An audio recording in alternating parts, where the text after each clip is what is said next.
Mr. Permanent Secretary, Excellencies, ladies and gentlemen, I will be very brief this afternoon. I think it was a bit remiss of me and perhaps of us not to have expressed warm congratulations to the President Hugo Chavez and his party for the resounding success recently which they had at the polls.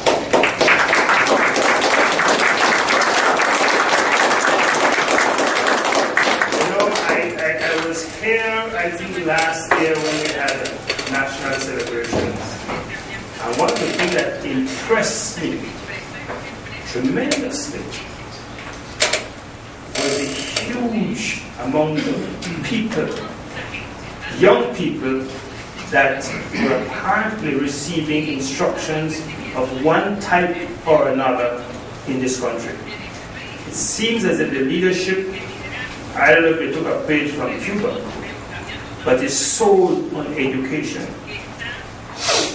It's the only solution to the poverty problem that we have. And apparently, Venezuela is well on the way to ensuring that its citizens are well educated.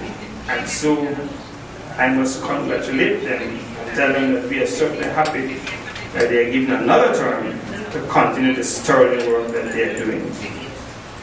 I would like to thank the members of SELA, the regional and the states, for electing me as chairman, and I would like to promise that during the course of my chairmanship, I will stick scrupulously to the letter of our convention, which really is the Bible in this particular forum, to guide me as to what to do and what not to do, and that I'll be as fair and as efficient as it is possible for one in my position to be.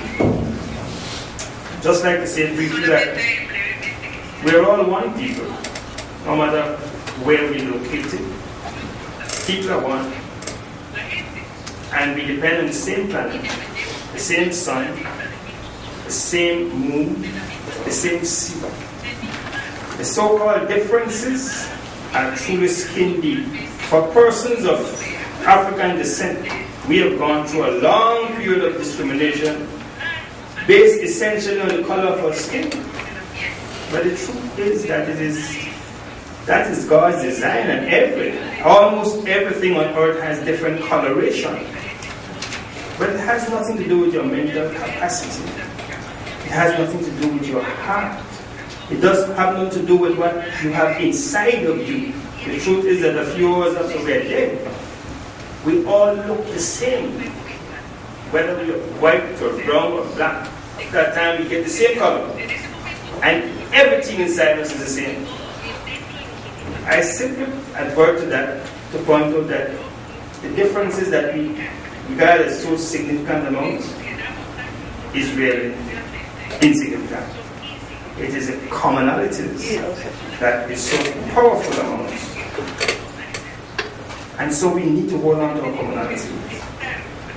We need above all to deal with the existential threat of global warming. The planet really is in serious trouble, and when that is gone, we'll all be gone. Of course, we need to ensure that we treat everybody the same way we want them to treat us. I think that this will only come about through education. I have found that the more educated people are, the less prejudiced they are, the less judgmental they are, the less dogmatic they are. Education seems to liberate you and make you very sensible. So when I see people who behave rude and who behave violent and who behave discriminating, I pity them, because it's clear to me that they really need to go far more in their development to really understand that we are really all one.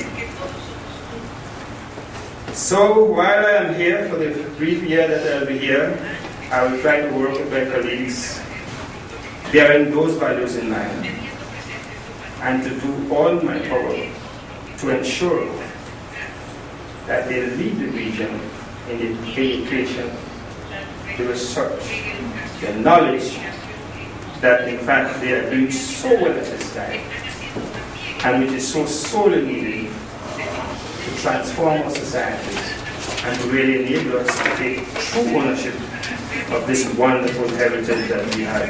I am so optimistic about this future. I'm so optimistic of this region, and I trust that you are likewise optimistic.